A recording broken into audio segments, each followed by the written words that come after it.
السلام علیکم ورحمۃ اللہ وبرکاتہ۔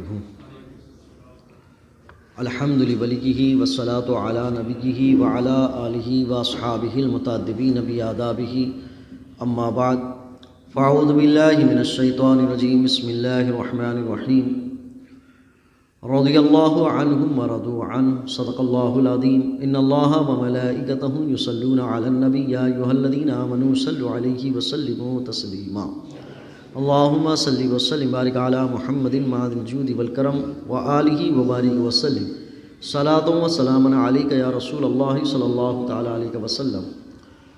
معزز سامعین، خطبہ مسنونہ میں قرآن پاک کی ایک آیت کریمہ کے کچھ حصے کی تلاوت کا شرف حاصل کیا۔ آج کی اس محفل میں اسی آیت کریمہ سے متعلق اسلامی معلومات سے آگاہی کی کوشش کی جائے گی۔ رب قدیر میری زبان پر کلمہ حق کو جاری فرمائے۔ دنیا اچھائی اور برائی دو چیزوں سے جڑی ہوئی ہے، اور اس اچھائی اور برائی کو اپنانے والے اچھے اور برے کہلاتے ہیں۔ اچھے لوگوں کی بھی ایک بڑی تعداد ہے اور اچھائی کا بھی ایک معیار ہے۔ کوئی شخص کچھ نیکیاں اور اچھائیاں کر کے اچھا ہے، کچھ اس سے زیادہ کر کے اچھا ہے، کچھ اس سے زیادہ کر کے اچھا ہے۔ بروں میں بھی کچھ اشخاص وہ ہیں جو کچھ برائیاں کر کے برے ہیں، کچھ اس سے زیادہ برائیاں کر کے برے ہیں، کچھ اور زیادہ برے کر کے برے ہیں۔ یہ ایک اضافت اور نسبت کے حساب سے اچھائی اور برائی کا لیول بڑھتا اور کم ہوتا رہتا ہے۔ کسی بھی انسان کے اچھے ہونے کی جو کوشش ہوتی ہے، اس کے پاس سب سے پہلے یہ معلومات پہنچے کہ اچھائی کیا ہے۔ اور اسلامی نقطہ نگاہ سے اگر ہم اس لفظ کو بدلتے ہوئے یوں کہیں کہ نیکی کیا ہے، اسی طرح سے اسلامی نقطہ نگاہ سے یہ سمجھ میں آ جائے کہ برائی کیا ہے۔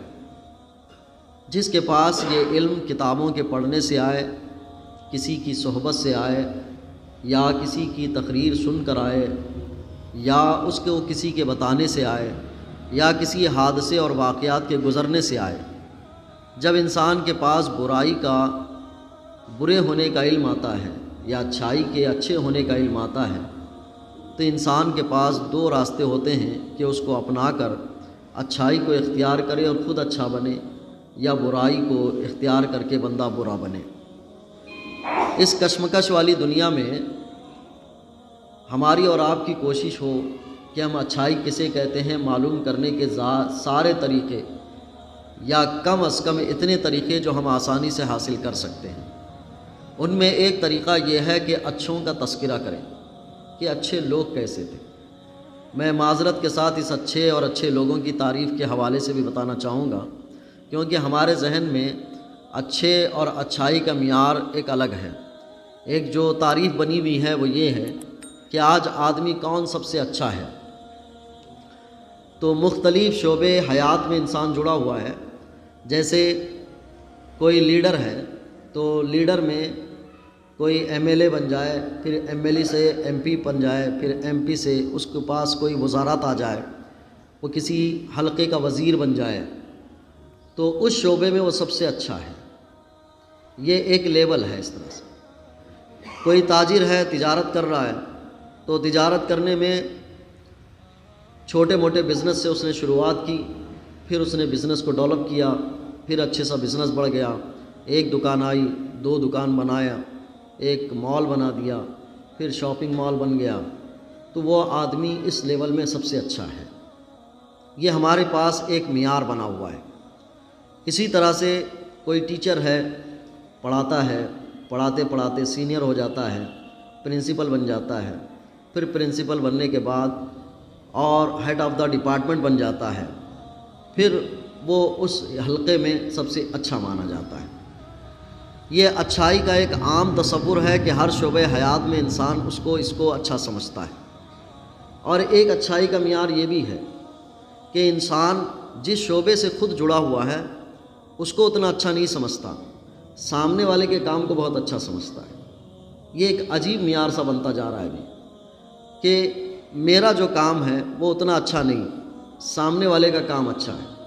جیسے کوئی آدمی محنت مزدوری کر رہا ہے، تو محنت مزدوری کر رہا ہے، یا مان لیجئے کسی کے ہاں کام کر رہا ہے، تو وہ سیٹ کو بہت اچھا سمجھتا ہے.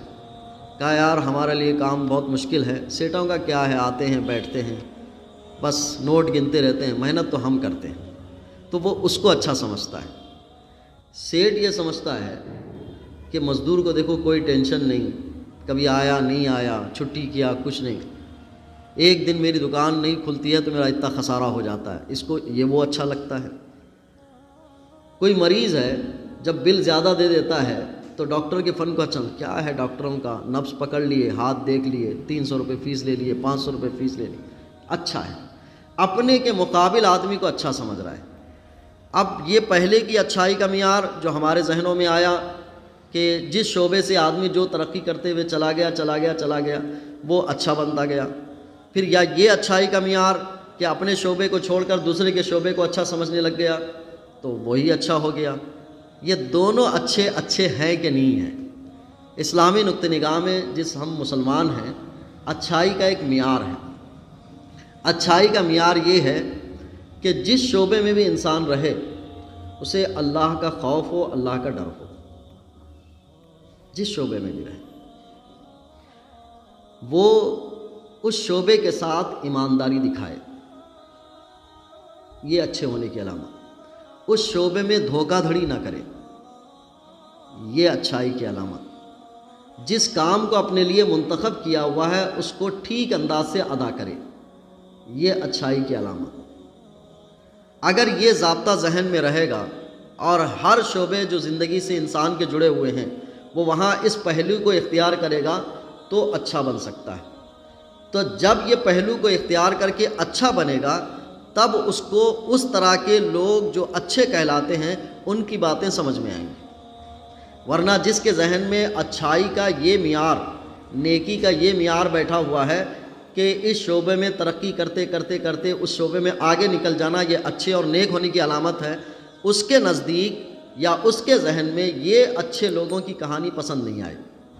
جیسے ابھی ہم نے حضرت ابو بکر صدیق رضی اللہ تعالیٰ عنہ کا تذکرہ سنا.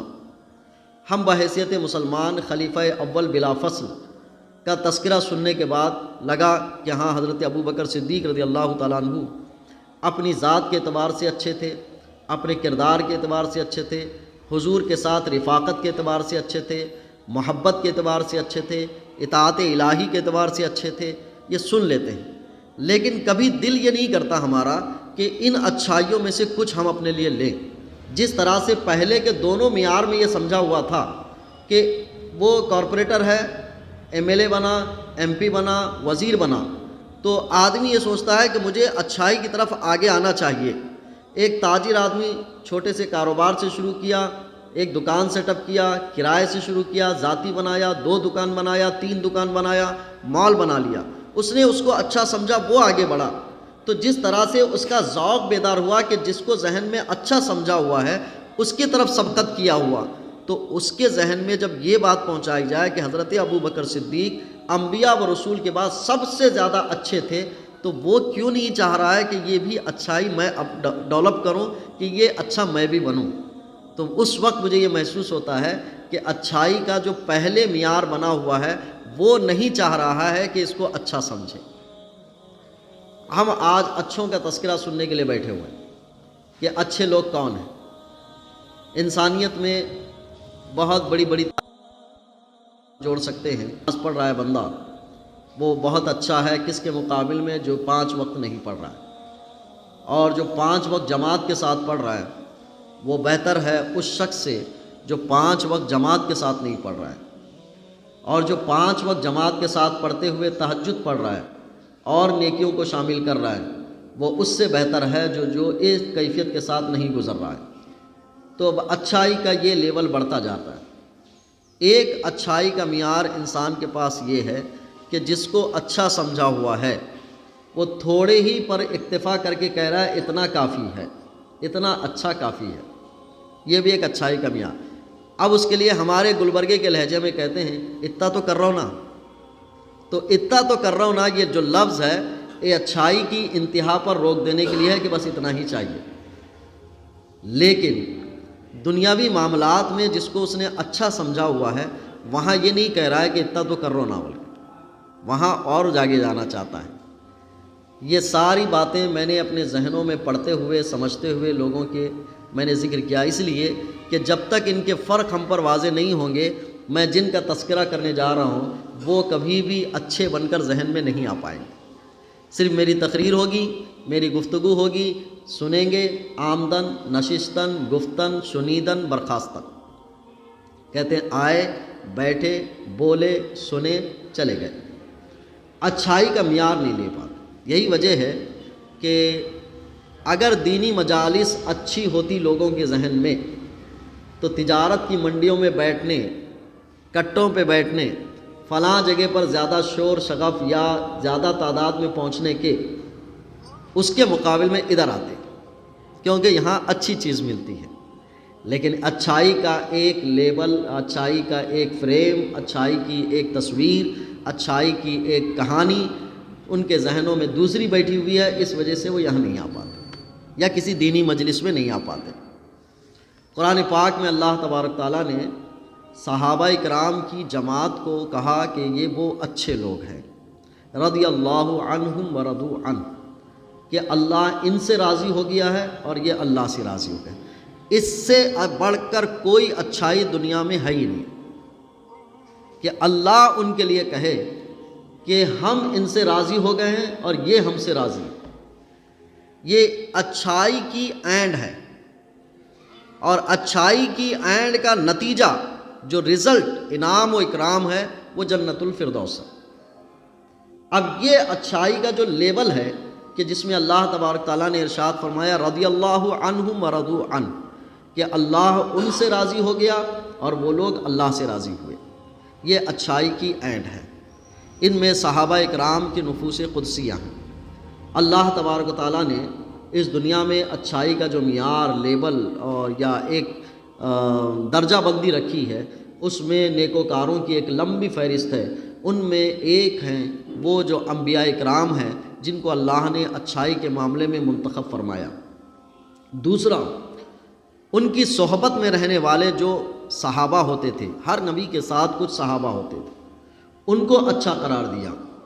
ان کے ساتھ جو رہنے والے، ان کی باتوں کو سننے والے، ان کی اطاعت کرنے والے، ان کو بھی اچھا کہا۔ اب ان اچھے لوگوں کے ضمن میں نبی کریم صلی اللہ علیہ وسلم کی جو صحبت یافتہ ہیں وہ صحابہ اکرام ہیں۔ ان کے لیے اللہ تبارک تعالیٰ نے اچھائی کی ضمانت دے دی، یہ اچھے لوگ۔ قرآن پاک میں جو سورہ فاتحہ ہم پڑھتے ہیں، انہی اچھوں کی طریقے پر چلنے کی دعا کا سلیقہ، صراط الذین انعمت علیہم، مولا ان کا راستہ چلا جس پر تو نے انعام فرمایا۔ اب انعام یافتہ کون لوگ ہیں؟ دوسری آیت میں اللہ نے ذکر کیا، انعم اللہ علیہم من النبیین والصدیقین والشہداء والصالحین۔ نبیین ہیں، اب دور میں کوئی نبی نہیں آنے والا ہے۔ صدیقین ہیں، صدیقین پائے جا سکتے ہیں۔ شہداء ہیں، وہ پائے جا سکتے ہیں۔ صالحین ہیں، وہ پائے جا سکتے ہیں۔ اب یہ اچھے لوگ ہوئے، تو اللہ کے بتائے ہوئے قانون کے تحت اچھے لوگوں کی یہ فہرست ہے۔ اب جو فریم ہمارے ذہنوں میں اچھائی کا ہے اس کو عام اور آپ دنیا کے معاملے میں رکھ سکتے ہیں، لیکن اس کی بھی ایک تنقید ہے کہ دنیا کے معاملے میں بھی وہ اچھے ہیں یا نہیں ہیں، یہ معاملہ الگ ہے۔ لیکن دنیا نے ان لوگوں کو اچھا کہا ہے۔ نبی کریم صلی اللہ علیہ وسلم ارشاد فرماتے ہیں، خیر القرون قرنی، خیر القرون قرنی، کہ بہترین زمانہ میرا زمانہ ہے، وہ بعد قرنی، یا اس کے بعد جو زمانہ آنے والا ہے، تو بہترین زمانہ میرا زمانہ۔ اب اس کے بعد صحابہ کا دور ہے، پھر کہا اس کے بعد صحابہ کا دور ہے۔ 3 دفعہ تک حضور نے بیان فرمایا۔ معنی ہوا کہ زمانے کی اچھائی کا معیار بھی کس سے ہے؟ اچھے لوگوں سے ہے، کہ زمانہ کس سے اچھا ہے؟ اچھے لوگوں سے۔ یہی وجہ ہے کہ ہماری زبانوں پہ لفظ نکلتا ہے جب کوئی آدمی ہمارے ساتھ برا سلوک کرتے ہیں تو کہتے ہیں کہ زمانہ اچھا نہیں ہے۔ وجہ کیا ہے؟ زمانہ تو وہ وقت ہے سورج کے نکلنے سے لے کر ڈوبنے تک، پھر اس کے بعد دوبارہ سورج کے نکلنے سے ڈوبنے، یہ زمانہ ہے۔ لیکن جس زمانے میں جو لوگ رہتے ہیں اگر وہ اچھے ہوتے ہیں تو اس زمانے کو اچھا کہا جاتا ہے، اور جو برے ہوتے ہیں تو پھر زمانے کو برا کہا جاتا ہے۔ حالانکہ فقہا نے زمانے کو برا کہنے سے منع کیا ہے کہ زمانے کا کیا دخل اس میں کہ برا ہو، لیکن انسان اس کو تعبیر کرتا ہے، اس کو بتاتا ہے۔ نبی کریم صلی اللہ علیہ وسلم نے فرمایا بہترین زمانہ میرا زمانہ، اس لیے کہ وہاں اچھے لوگ۔ اگر یہ ایک معیار ہے، اس معیار کے تحت ہم کچھ مثالیں تلاش کرتے ہیں۔ مثالیں کیا ہیں؟ کوئی ہاسپٹل اچھا کب مانا جاتا ہے؟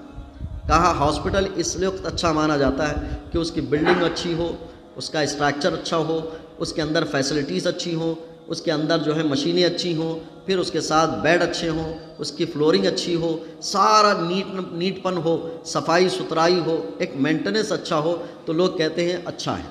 لیکن اچھا ہاسپٹل کس بنیاد پر ہے؟ ڈاکٹر اچھا ہونا چاہیے۔ مان لیجئے کہ ساری مشینیں ہوں، بلڈنگ بہت ستھری ہو، سب کچھ اچھا ہو، ڈاکٹر اچھا نہیں ہے یا ڈاکٹر قابل نہیں ہے، تو ہم کہتے ہیں کہ ہاسپٹل اچھا نہیں، صرف بلڈنگ پر خرچہ کیا ہوا ہے، اندر کوئی ڈاکٹر ڈھنگ کا نہیں ہے۔ یہ بنیاد کیوں آئی؟ کیونکہ بلڈنگ کے اچھے ہونے کا معیار بھی ڈاکٹر سے۔ ایک اسکول ہو، بہت بڑا اسکول ہو، ہر طرح کی فیسلٹی ہو، اس کے ڈریس کوڈ دیدہ زیب ہو کہ ڈریس کو دیکھنے کے بعد کیا ڈریس ہے، شوز انہوں نے بہت اچھی انتخاب کی ہو، بیگس بہت اچھے رکھے ہوں، بکس بہت اچھے رکھے ہوں، سلیبس بہت اچھا رکھا ہوا ہو، پھر اس کے بعد اس اسکول کی تعریف کی جاتی کہ بہت شاندار اسکول ہے، لیکن ٹیچر اچھے نہ ہوں، تو آپ کہتے ہیں کہ اسکول ڈھنگ کا نہیں ہے، صرف کاپی پین پنسل پہ خرچہ کیا گیا ہے اور یہاں پہ کچھ نہیں۔ ایک ریسٹورنٹ ہو، ہوٹل ہو، بہت اچھا شاندار ہو، اندر ویلکم کرنے والے دو دربان موجود ہوں، شیشے کا گلاس ہو، پھر اندر بیٹھنے کے لیے صوفے ہوں، نیٹنیس ہو، اور جو ویٹر ہوتے ہیں وہ بہت اچھے ڈریس کوڈ کے ساتھ آئے ہوئے ہوں، پھر اس کے بعد بندہ بیٹھے کھانے کے لیے، کھانے میں ٹیسٹ نہ ہو، کھانا بہتر نہ ہو، کائے کا ہوٹل ہے۔ کسی بھی چیز کی اچھائی کا مدار اچھے لوگوں سے، کہ لوگ اچھے ہوں تو بلڈنگ اچھی، لوگ اچھے ہوں تو آپ کی ہوٹل اچھی، لوگ اچھے ہوں تو ڈاکٹر اچھے ہوں تو کیا کہتے ہیں کہ ہاسپٹل اچھا، ٹیچر اچھے ہوں تو اسکول اچھا۔ یہ ساری چیزیں اچھوں سے جڑی ہوئی ہیں۔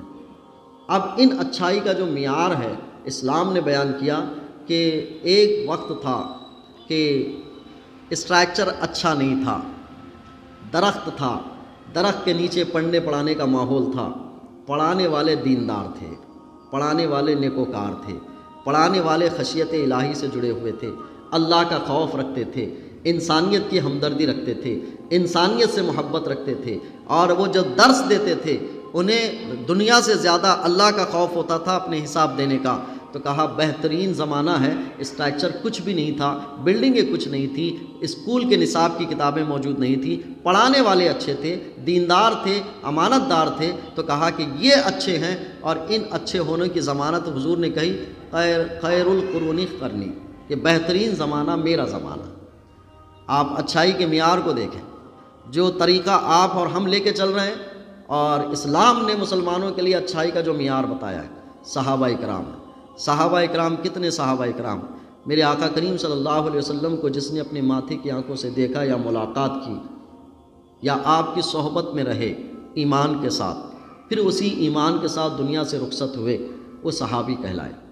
یہ شرف اللہ نے اتنا عظیم بنایا ہے کہ حضور کی صحبت یافتہ لوگوں کی عظمتوں کا ذکر جو اتنا کیا ہے، کہا ان کی بڑی عظمتیں ہیں، یہ عادل ہوں گے، انصاف پرور ہوں گے، یہ حقوق اللہ اور حقوق العباد کی ادائیگی کے لیے بہت زیادہ دلچسپی رکھنے والے ہوں گے، یہ خوف خدا رکھنے والے ہوں گے، یہ انسانیت کے لیے ہمدرد ہوں گے، یہ دین کے نام پر اپنی جان، مال، عزت، آبرو سب کو نچھاور کرنے والے ہوں، قربان کرنے والے ہوں گے، یہ تکلیفوں کو برداشت کرنے والے ہوں گے، یہ عزت نفس کے ساتھ عزت رسول اور عزت اسلام پر مر مٹنے والے ہوں گے، یہ بہت زیادہ اچھائیوں کے معیار سے جڑے ہوئے ہوں گے۔ تو قرآن نے کہا کہ ان سے اللہ راضی ہے اور اللہ سے یہ راضی ہے۔ یہ صحابہ اکرام کی وہ عظمتیں ہیں جو آج کے زمانے میں ہمیں اچھے لوگوں کے حوالے سے بیان کرنی اور سننی چاہیے کہ اچھے کہتے کس کو ہیں، اور جب تک ہمارے درمیان اچھے لوگوں کا تذکرہ اگر اچھائی کے اعتبار سے نہیں ہوگا، تو جیسے میں نے ابتداءً تمہیدی طور پر کہا تھا کہ ہر ایک کے ذہن میں ایک اچھائی کا معیار ہے، اسی کو اچھا سمجھ کے چلتا جائے گا، پھر وہ جب اچھائی کے اعلیٰ معیار کو پہنچے گا، پھر انسان ایک مرنے کے بعد دوبارہ حساب کتاب کیے جانے کی منزل پہ کھڑا ہوگا، تب اس کو حقیقی طور پر پتہ چلے گا کہ اچھائی کیا تھی۔ اچھے لوگوں کے تذکرے میں صحابہ کا ایک ہماری سوسائٹی کا المیہ ہے۔ آج ایک چھوٹے موٹے جو تعلیمات سے جڑے ہوئے ہیں، دین کی تعلیمات رکھتے ہیں یا دین کی تعلیمات کا یعنی دینی اعتبار سے لباس پہنے ہوئے ہیں، ان کی زبانیں ان اچھے لوگوں کے اوپر بےہودگی کے ساتھ چل رہی ہیں، زبانیں چل رہی ہیں۔ صحابہ کرام رضوان اللہ تعالیٰ علیہ مجمعین پر اپنی بد زبان کے لہجوں کو انہوں نے ایسے رائج کر دیا ہے کہ سمجھتے ہیں کہ وہ صحابہ کرام کے دور میں خود تھے، ایسا لگتا ہے۔ کسی بھی صحابی کے اوپر ان کی زبان کا آسانی سے چل جانا آج بہت عام ہوتا جا رہا ہے۔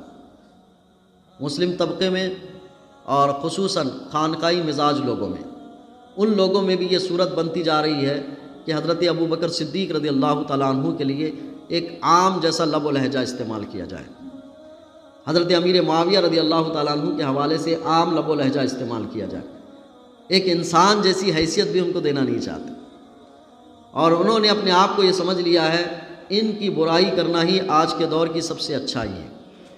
میرے آقا کریم صلی اللہ علیہ وسلم نے قیامت کی علامتوں میں سے ایک علامت کا تذکرہ فرمایا کہ ایسی قوم آئے گی کہ اگلے لوگوں کو وہ برا کہے گی، اگلے لوگوں سے مراد پیچھے جو گزر چکے ہیں ان کو برا کہے گی۔ اس زمانے میں، اس وقت میں ہم اس نشانی کو محسوس کرتے ہیں، جس کی زبان اور جس کو پڑھنے لکھنے کا ایک ابتدائی درجہ بھی حاصل نہیں ہے، قرآن تجوید سے پاس پڑھنے کی صلاحیت اس کے پاس موجود نہیں ہے، الفاظ قرآن کے معنی سے وہ واقف نہیں ہے، دین کے ضروریات سے وہ واقف نہیں ہے، وہ اسلام میں جن جن چیزوں کے ادب کرنے کے حکم دیا گیا ہے اس سے واقف نہیں ہے، لیکن بات وہ اس انداز کی کرتا ہے جیسے صحابہ کے درمیان موجود تھا، اور اس نے بنفس نفیس اپنی آنکھوں سے وہ اختلافات دیکھے ہیں جن اختلافات کو وہ اپنی زبان سے آج بیان کر کے ججمنٹ کر رہا ہے، فیصلہ کر رہا ہے کہ صحیح یہ تھے، غلط یہ تھے۔ اتنی بے باکی آ جانا یہ قیامت کی نشانیوں میں سے ایک نشانی کہ ایسے بے عقل نااہل لوگ ہوں گے کہ وہ اگلوں کو برا کہیں گے، اور اگلوں کو برا کہنے کی روایت تو میں بہت جگہوں پہ دیکھ رہا ہوں، دینی اعتبار سے بھی اگلوں کو برا کہہ رہے ہیں، دنیاوی اعتبار سے بھی اگلوں کو برا کہہ رہے ہیں۔ کیا کیا ہمارے باپ دادا نے؟ ایک دو چار پلاٹ بھی نہیں چھوڑ کے گئے، کیا کیا ہمارے لیے؟ یہ دنیاوی اعتبار سے برائی، کوئی جائیداد نہیں چھوڑی، کوئی دکان نہیں چھوڑا۔ ہمارے چچا کو دیکھو کہ انہوں نے کتنا کمایا، اپنے بچوں کے لیے کیا کیا چھوڑا، ہمارے لیے کیا چھوڑا؟ یا اب تمہارے لیے تم کو چھوڑ کے گیا، یہ بہت بڑی نعمت ہے۔ تم کو بھی چھوڑ کے نہیں جاتے تو تمہارے پیدا ہونے کے پہلے دن میں تمہیں دودھ نہیں دیا جاتا، دوسرے دن بھی دودھ نہیں دیا جاتا، تیسرے دن بھی تمہیں کھانے پینے کا انتظام نہیں کیا جاتا، تو کیا یہ منہ رہتا تمہارا بولنے کا کہ میرے باپ نے کیا کیا ہے؟ کچھ تمیز نہیں ہے، کوئی عقل نہیں ہے، کوئی شعور نہیں ہے، کوئی دنیا ایک دیکھی جیسی نظر نہیں ہے، لیکن زبان ایسی تیز چلتی رہتی ہے۔ صحابہ کرام رضوان اللہ تعالیٰ علیہ مجمعین جب یہ محفلیں آتی ہیں، جیسے حضرت ابو بکر صدیق رضی اللہ تعالیٰ عنہ کے وصال کا وقت آیا، زبانیں چل پڑی ہیں اس چیز کو لے کر۔ رجب کا مہینہ آئے گا، حضرت امیر معاویہ رضی اللہ تعالیٰ عنہ کا تذکرہ آئے گا، زبانیں چل پڑیں گی۔ حضرت علی رضی اللہ تعالیٰ عنہ کی ولادت یا وصال کا وقت آیا، زبانیں چل پڑیں گی، اور وہ لگتا ہے کہ جیسے لگتا ہے کہ دین میں اچھائی کا معیار ہی یہی ہے کہ اب یہی بیان کرنا ہے، اور سب کو اس میں شامل کرنا چاہتے ہیں کہ آپ بھی اس میں پارٹیسپیٹ ہو جائیے، آپ بھی شامل ہو جائیے، آپ بھی کچھ تو بولیے یا تو سنیے یا ہمارا ساتھ دیجیے، لائک شیئر تو کم سے کم کرتے ہی رہیے، سب کو شامل کر دیجیے۔ یہ ایک بہت بڑی کیا کہتے ہیں بدبختی ہے مسلمان کے لیے کہ ان صحابہ کرام کو جن کے لیے قرآن نے، اللہ نے ذکر کیا رضی اللہ عنہم ورضوا عنہ، کہ اللہ ان سے راضی ہو گیا، یہ اللہ سے راضی ہو گیا، تمہیں کیا مرتبہ پڑتا ہے کہ تم ان پہ بولو؟ کچھ حق نہیں بنتا ہے تمہارا، نہ تم پڑھے لکھے ہو، نہ پڑھے لکھے کی مجلس میں کبھی بیٹھے ہو، تمہیں صرف یہ سمجھ آتی ہے کہ فلاں نے ان کے لیے کچھ کہا ہے، فلاں نے ان کے لیے کچھ کہا ہے۔ اگر یہ اعتبار، یہ طریقہ، یہ زاویہ اختیار کرو گے، تمہارے دین میں کسی کی عظمتیں برقرار نہیں رہ پائیں گی، کسی کی عظمت باقی نہیں رکھ پائے گی۔ جن کی عظمتوں کا تذکرہ آپ کسی کے لیے بھی بیان کرنا چاہ رہے ہو، وہ بھی نکل پڑیں گے، کیونکہ آپ نے معیار اور اصول یہی منتخب کیا ہوا ہے کہ ہر اختلافی بات کو مجلس میں لا کر بیان کر دینا، اور جو اس قابل بھی نہیں ہے کہ اختلافات کو سمجھ سکے اس کو بھی اس محفل میں کھینچ کے لے آنا۔ تو صحابہ کرام کی عظمت بہت بڑی ہے، وہ حضور کی صحبت یافتہ ہے۔ آج کی اس محفل میں ایک بات اپنے ذکر کرنا چاہتا ہوں کہ بڑوں کا تذکرہ آئے تو بڑوں کے تذکرے میں اونچ نیچ کے لیے الفاظ استعمال کرنے کے لیے اپنی زبان کو کبھی حرکت مت دیں۔ اپنی زبان کو کبھی حرکت دیں، اور جو حرکت کرتا ہے اس کی صحبت سے بچیں، اس لیے کہ اس نے بہت بڑی جرأت کی ہے کہ اگلوں کو برا کہنے کی ہمت پیدا کر لی ہے۔ جس نے بھی صحابہ اکرام میں سے کسی کو برا کہنے کی ہمت و جرأت کر لی، سمجھ لیجئے کہ اس نے اپنے باپ کے ادب و احترام کو بھی ختم کر دیا ہے۔ وہ جس سے بھی منسوب ہے اس کا بھی ادب و احترام ختم کر چکا ہے، اس لیے کہ ساری اچھائیوں کی کڑی اور درجہ بندی صحابہ اکرام تک جا کر جڑتی ہے۔ جب صحابہ اکرام کی کڑی کو ہی ختم کر دیا اس نے اچھائی کے معاملے میں، تو اس کے بعد اس کی نظر میں نہ اس کا باپ اچھا ہوگا، نہ ماں اچھی ہوگی، نہ اس کے خاندان کے کوئی لوگ اچھے ہوں گے، اور معاشرت میں کوئی انسان بھی اچھا نہیں کہلائے گا، کیونکہ اچھائی کی جو کوالٹی ہے اس نے اسی کو خراب کہا ہے، تو سارے خراب اس کی نظر میں اچھے بن کر آئیں گے، کوئی اچھا اس کی نظر میں اچھا نہیں بن پائے گا۔ صحابہ اکرام پر کبھی زبان نہ چلائیں، اور یہ کوشش کی جا رہی ہے کہ اس کو دعوت و تبلیغ کا حصہ بنایا جائے، اس کو راغب کیا جائے، رغبت دلائی جائے، اور اس کے لیے استعمال خانقاہوں سے بھی کیا جا رہا ہے، اور اس کے ذریعے سے علماء کی ٹیمیں بھی تیار کی جا رہی ہیں کہ تم بولو، ان کے اوپر بولو، ان کے اوپر بولو، ان کے اوپر بولو، اور بولنے کے لیے کہا جا رہا ہے، اور کہا جا رہا ہے کہ یہی صحیح ہے، حق ہے۔ جیسے لگتا ہے یہ اس زمانے میں موجود تھے جب صحابہ کے درمیان اختلاف چلتا تھا۔ علماء اہل سنت نے ایک لفظ استعمال کیا کہ جو صحابہ کے درمیان آپس میں جو باتیں ہوتی تھیں اس کو مشاجرات صحابہ کہا جاتا ہے، اس میں کسی مسلمان کو پڑھنے کی ضرورت نہیں ہے، پرہیز کرے، دور رہے۔ ان کی شانیں بڑی عظمت والی ہیں، صحابہ اکرام کی عظمتوں کی ایک ایک کہانی اگر ہمیں کچھ سننے کو ملے تو آپ کو لگے گا کہ اللہ نے ان کو بھی چن لیا ہے کہ حضور کی محبت اور حضور کی اطاعت کے لیے ایسی مثالیں بعد میں کہیں ملتی نہیں۔ وہ اتنی عظمتوں والے ہیں، ان کے مینار، ان کی عظمتوں کے مینار اتنے بلند ہیں کہ اس کی پائے تک بھی کوئی آج کا بندہ پہنچ نہیں پائے گا۔ متفق علیہ طور پر علماء نے لکھا ہے کہ امت کے سارے اولیاء اکرام اگر اپنے تقوی و طہارت کی بنیاد پر کسی مقام پہ پہنچتے ہوں تو وہ سارا مقام ملا کر بھی ایک صحابی کے مقام کو نہیں پہنچ سکتا۔ بہت عظمت کی چیزیں ہیں۔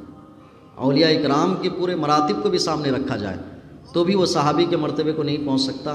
تو ایسے موقع پر بد زبانی کے الفاظ استعمال کرنا اپنے ایمان کو اکارت کرنا ہے، گمراہیت کے راستے پر چلنا ہے، اور بے ادبی کا لہجہ اگر بڑھ جاتا ہے تو صرف گمراہیت پر اکتفا نہیں ہوگا، بندہ اسلام سے بھی نکل جائے گا، اور اسلام سے نکلنے کے دعوت و تبلیغ کے طریقے اختیار کیے جا رہے ہیں۔ بہت تکلیف ہوتی ہے جب لفظوں میں ایسی باتیں سنی جاتی ہیں، کان بہت کراہت محسوس کرتے ہیں کہ ایسی باتیں نہ تعلیم کے اعتبار سے سنی گئی تھی، نہ تربیت کے اعتبار سے سنی گئی تھی۔ جیسے میں نے حدیث بیان کی کہ حضور آخر دور کی علامتوں میں سے بیان فرماتے ہیں کہ قیامت کی علامت اگلوں کو برا کہیں گے، یعنی پیچھے جو لوگ گزرے ہیں ان کو برا کہیں گے تو ان برے کہے جانے میں یہ صورت موجود۔ ایک جماعت نکلی جنہوں نے ائمہ اربعہ کو برا کہا کہ ان کے پاس کیا علم تھا، انہوں نے اگلوں کو اس حیثیت سے برا کہا، اپنے آپ کو نام اہل حدیث دے دیا، اور انہوں نے اگلوں کو برا کہا، اور خود بڑے بن بیٹھے، خود ہی سب کوئی محدث اور فقیہ بن بیٹھے، اور فقیہ بن کر دین میں اختلافات کی ایسی راہ نکال دی، ایسا راستہ نکال دیا کہ اب امت اختلاف و انتشار کے اس میں ہو، اور ان کو اکٹھا کرنے کی کوئی صورت بھی موجود نظر نہیں آتی کہ اکٹھا بھی کر لیں گے۔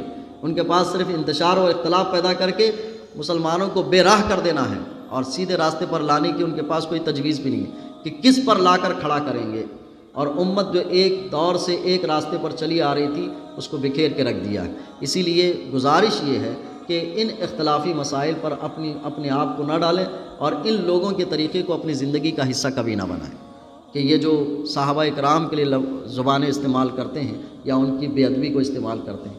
اطاعت اور محبت رسول صحابہ اکرام میں کوٹ کوٹ کر بھری ہوئی تھی، اتنی بھری ہوئی تھی کہ اس کی تمثیلات آج کے دور میں بہت مشکل سے میسر ہوگی، کہیں کہیں میسر ہوگی۔ عورتیں بھی تھیں تو حضور سے محبت ٹوٹ کر رکھا کرتی تھی، کتنی رکھتی تھی۔